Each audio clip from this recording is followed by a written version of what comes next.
Friends, நம்ம விஜய் மல்லி ஸ்டோரியில் வந்துட்டு நம்ம தேவசேனா சூப்பரான ஒரு விஷயத்த வந்து சேகரித்ததை நம்ம ஜட்ஜு கிட்ட வந்துட்டு அவங்க கொடுக்குறாங்க. அதை பார்த்தோன்னே ஜட்ஜு வந்து ரொம்பவே ஷாக் ஆகிடுறாங்க அப்படின்னு சொல்லலாம். ஸோ அவங்க என்ன கொடுக்குறாங்க அப்படின்னு பார்த்தீங்க அப்படின்னா வந்துட்டு ஜட்ஜுக்கு இப்போ வந்து பார்த்திங்கன்னா லாயருக்கே வந்துட்டு பார்த்திங்கன்னா வந்துட்டு அவங்க லஞ்சம் கொடுக்குறாங்க அப்படிங்கிற மாதிரி வந்து ப்ரூஃப் தான் அது.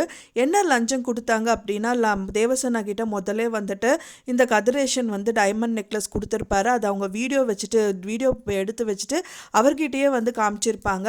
ஸோ அதே வீடியோ தான் வந்து பார்த்திங்க அப்படின்னா இப்போ ஜட்ஜுக்கிட்டேயும் வந்துட்டு காமிக்கிறாங்க. அதை பார்த்தோன்னே வந்து அவங்க வந்துட்டு ரொம்பவே ஷாக் ஆகிடுறாங்க. ஸோ நிஜமாகவே உண்மையாகவே அந்த கேஸ் வந்து இவங்க ஜோடித்த கேஸை இல்லாமல் இருந்து அதில் உண்மை இருந்தது அப்படின்னா இவங்க எதுக்கு அதாவது ஆப்போசிட் பர்சன் மல்லியோட லாயருக்கு எதுக்கு இவங்க லஞ்சம் கொடுக்கணும் அப்படிங்கிற ஒரு கொஸ்டின் மார்க் பெருசாகவே நிற்குது அப்படின்னே சொல்லலாம்.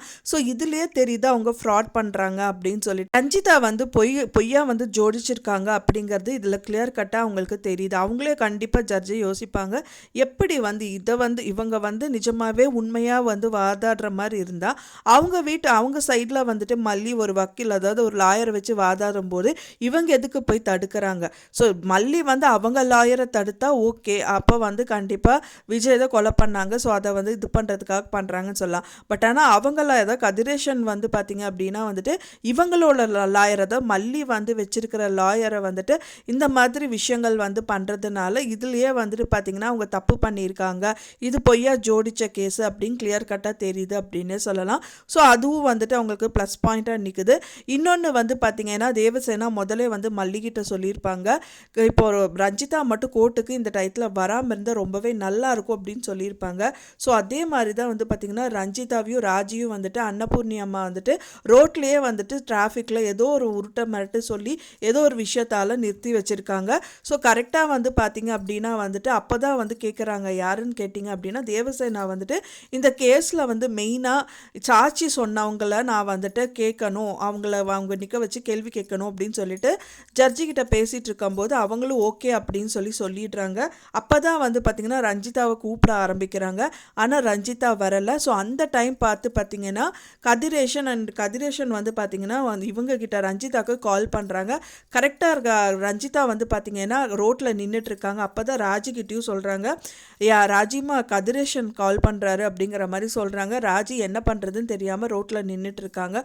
ஸோ இந்த மாதிரி விஷயங்கள் எல்லாமே நடக்குது. மெயினாக அங்கே டிராஃபிக் தான் பண்ணி வச்சுருப்பாங்க அப்படின்னு தான் எதிர்பார்க்கப்படுது. வேணாலே ஏதோ ஒரு சண்டை போடுற மாதிரி போட்டு அண்ட் தென் வந்து வண்டியெல்லாம் போக விடாமல் வந்து இந்த அன்னபூர்ணி அம்மா தான் ஏதாவது ஒரு விஷயங்கள் பண்ணியிருப்பாங்க. இதே விஷயந்தான் வந்துட்டு பார்த்திங்கன்னா ராஜி வந்து மல்லிக்கு பண்ணணும்னு பண்ணாங்க. பட் ஆனால் வந்து தேவசேனா இதில் நல்லாவே அலர்ட் ஆகிட்டாங்க. அவங்களுக்கு வந்து மயக்க மருந்து கொடுக்கணும். ஸோ அவங்க மயக்கம் போட்டு விழுந்துடணும் காரில். தேவசேனா மட்டும் காரில் மயக்கம் போட்டு விழுந்திருந்தாங்க அப்படின்னா வந்து கண்டிப்பாக கோர்ட்டுக்கு வந்திருக்க முடியாது. ஸோ இந்த மாதிரி விஷயங்கள் எதுவுமே வாதாடி இருக்க முடியாது. ஸோ அதனாலேயே வந்து பார்த்திங்கன்னா தேவசேனா பயங்கரமாக அலர்ட் ஆகிட்டாங்க. அந்த ஸ்மெல்லை பார்த்தவொடனே கண்டிப்பாக இது மயக்க மருந்தாக தான் இருக்கும்னு சொல்லிட்டு அந்த கோர்ட்டுக்கு போனதுக்கு அப்புறமா வந்து கதிரேஷன் அனிஷா அங்கே நின்றுட்டு இருக்காங்க.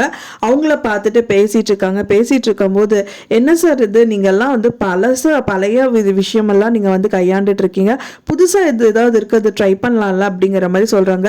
மல்லி, நான் என்ன பேசுகிறேங்கிறதே உனக்கு புரியலையா? நீ முதல்ல கேட்டேல எதுக்கு காரை மாற்றி வந்தீங்க, அதே கார்லேயே போயிருக்கலாம் இல்லை அப்படிங்கிற மாதிரி நீ என்கிட்ட கேட்டேல்ல. இதுக்கு காரணம் என்ன தெரியுமா? அந்த காரில் வந்து மயக்க மருந்து என்னோட டிரைவர் கிட்ட கொடுத்து எனக்கு வந்து மயக்க வரணுங்கிறதுக்காக அந்த ஸ்ப்ரேவை அடிக்க சொல்லியிருக்காங்க. ஸோ அந்த ஸ்ப்ரேயை அடித்தனால தான் அந்த காரை விட்டுட்டு நான் இன்னொரு காரில் வந்து ட்ராவல் பண்ணி வந்தேன் அப்படிங்கிற மாதிரி சொல்கிறாங்க. ஏன் கதிரேசன் சார் இந்த மாதிரி எல்லாம் கையாளுறீங்க? ஸோ புதிய விஷயங்கள் ஏதாவது பண்ணியிருக்கலாம்ல, நீயாவது சொல்லியிருக்கலாம்லம்மா அப்படிங்கிற மாதிரி வந்து அவங்க பொண்ணை பார்த்து கேட்குறாங்க. வாங்க வலது காலை வச்சு வாங்க, நீ நிறைய பார்க்க வேண்டியது இருக்குது அப்படின்னு சொல்லிட்டு கெத்தாக தான் அவங்க வந்து உள்ளே போகிறாங்க. ஸோ அதை பார்த்தோன்னே கதிரேஷனுக்கு முதல்ல வந்து தலை சுத்த ஆரம்பிச்சிருச்சு. ஆனால் அதுக்கப்புறம் கோர்ட்டுக்குள்ளே போனதுக்கப்புறம் ரஞ்சிதாவை அவங்க கூப்பிடுறாங்க விசாரிக்கணும்னு சொல்லிட்டு தேவசேனா. அப்பவும் வந்து ரஞ்சிதா வராதுனால செம்மையாக கடுப்பாயிடுறாரு. ரஞ்சிதா கால் பண்ணுறாரு, பிக் பண்ணலாம் அண்ட் ராஜிக்கிட்ட சொல்கிறாங்க. இந்த மாதிரி நிறைய விஷயங்கள் நடக்குது. ஸோ ரஞ்சிதா வராதே உங்களுக்கு ஒரு விதத்தில் வந்து ப்ளஸ் பாயிண்ட்டாக இருக்கும். ஸோ இதை வச்சு அவங்க வாதாடிடுவாங்க. ஸோ இதுலேருந்தே தெரியலையா அவங்களுக்கு பயம் வந்துருச்சு. ஸோ இவங்க வந்து வக்கீலையே வந்துட்டு மிரட்டி இருக்காங்க. ஸோ இந்த மாதிரி விஷயங்கள் இருக்குது. ஸோ கோர்ட்டுக்கு வந்தால் இந்த மாதிரி ஏதாவது அவங்க வந்து அவங்களே மறந்து ஏதாவது உண்மை சொல்லிடுவாங்களோ அப்படின்னு சொல்லிட்டு தான் அவங்க வரல அப்படிங்கிற மாதிரி வந்துட்டு திசை திருப்பிடுவாங்க தேவசேனா. ஸோ ரொம்பவே பார்க்கறதுக்கு ரொம்ப சந்தோஷமாவே இருக்கு அப்படின்னே சொல்லலாம். இந்த மாதிரி விஷயங்கள் தான் வந்துட்டு நம்மளுக்கு நடக்கணும் நம்ம எதிர்பார்த்தோம். ஸோ அதுதான் நடந்திருக்கு. இன்னொன்று வந்து மெயினான விஷயம், அதாவது விஜய் அவங்க ஒய்ஃபை கொலை பண்ணல அப்படிங்கறதுக்கான ஆதாரம் எதுவுமே கிடைக்கல. ஸோ அதுக்காக வந்து பார்த்தீங்க அப்படின்னா வந்துட்டு நான் டைம் கேட்க போகிறேன் கோர்ட்டில் அப்படிங்கிற மாதிரி தேவசேனா சொல்லியிருப்பாங்க. ஸோ அதுக்கான டைமும் வந்துட்டு கண்டிப்பாக கேட்டுருவாங்க. ஏன்னா வந்து அவங்க சைடில் வந்து ப்ளஸ் ஆகிடுச்சு. மெயினான ஆதாரம் சாட்சி சொல்ல வர ஆதாரம் வந்து வரல கதிரேஷனுக்கு ஆப்போசிட்டில் இருக்கிற டீமில் அப்படிங்கிறனாலேயே கண்டிப்பாக இவங்களுக்கு கொஞ்சம் டைம் கொடுப்பாங்க. ஏன்னா வந்துட்டு அப்போ அவங்க தப்பு தான் பண்ணுறாங்க போல இருக்கு. இந்த கேஸை வந்து பார்த்தீங்கன்னா அவங்க ஜோடிச்ச கேஸாக தான் இருக்கும் அப்படின்னு சொல்லிட்டு அவங்களுக்கு கண்டிப்பாக டவுட் வர ஆரம்பிச்சிடும். ஸோ அதுக்காகவே தேவசேனா கேட்ட டைம் வந்து கண்டிப்பாக இவங்களுக்கு கொடுப்பாங்க. அவங்க கொடுத்த டைமில் வந்து நெக்ஸ்ட் இயரிங்கில் கண்டிப்பாக வந்துட்டு அந்த சாட்சிகள் எல்லாத்தையுமே ரெடி பண்ணிடுவாங்க. ஒன்றா சாட்சி ரெடி பண்ணுவாங்க, ஆதாரத்தை ரெடி பண்ணுவாங்க. அப்படி இல்லாட்டா வந்துட்டு இவங்க பொய் சாட்சி தான் சொன்னாங்க அப்படிங்கிறது ஒன்றா அந்த இவங்க ரஞ்சிதாவை வச்சே சொல்ல வச்சிருவாங்க. ஸோ இந்த மாதிரி விஷயங்கள் கண்டிப்பாக ரஞ்சிதா வந்துட்டு நான் சொன்னது பொய் தான் அப்படின்னு சொல்கிறதுக்கு நிறையவே சான்சஸ் இருக்குது. ஏன்னா வந்து இப்போதான் வந்து பார்த்தீங்கன்னா பணக்காரர் அரவிந்த் அப்படிங்கிற மாதிரி வந்து பில்டப் பண்ணியிருக்காங்க. ஸோ அரவிந்த் வந்து பார்த்தீங்க அப்படின்னா ரஞ்சிதா மனசை கூடி சீக்கிரமே வந்து மாற்றிடுவார். ஸோ ஒன்ஸ் வந்து பார்த்தீங்க அப்படின்னா அவங்களுக்கு வந்து மெயின் ரஞ்சிதாக்கு என்னென்னா பணம் மட்டும்தான் முக்கியம். அதுக்காக தான் இப்போ வந்து விஜய் விட்டுட்டு ராஜி கிட்ட வந்திருக்காங்க. இப்போ ராஜி வந்து பார்த்தீங்க அப்படின்னா ராஜியும் பெருசாக லெவலில் அவங்க வந்து கல்யாணம் பண்ணி வைக்கிறது அப்படிங்கிறதெல்லாம் கிடையாது. ஏன்னா விஜய் வந்து இதுக்கப்புறம் கல்யாணம் பண்ணிக்க மாட்டாங்க அப்படின்னு சொல்லிட்டு ராஜியே சொல்லிட்டாங்க. ஸோ அதுக்கப்புறம் அடுத்த ஆப்ஷன் தான் வந்துட்டு ரஞ்சிதாக்கு இருக்கும். ஸோ அந்த அடுத்த ஆப்ஷனாக வந்து பார்த்தீங்க அப்படின்னா அரவிந்த் தான் இப்போ வந்து அவங்களுக்கு தெரிஞ்சிருக்கு. இப்போவும் அரவிந்த் வந்து நல்ல பையன் அப்படின்னு தெரியல. பட் ஆனால் அவர் வந்து கோடீஸ்வரர் அப்படிங்கிறது மட்டும்தான் வந்து அவங்களுக்கு ஹைலைட்டாக தெரியுது. ஸோ அவங்களுக்கு மெயின் எண்ணமே வந்து பார்த்தீங்கன்னா நல்ல வசதியான பையனாக பார்த்து செட்டில் ஆகிடணும் அப்படிங்கிறது தான் அவங்களுடைய எண்ணம்.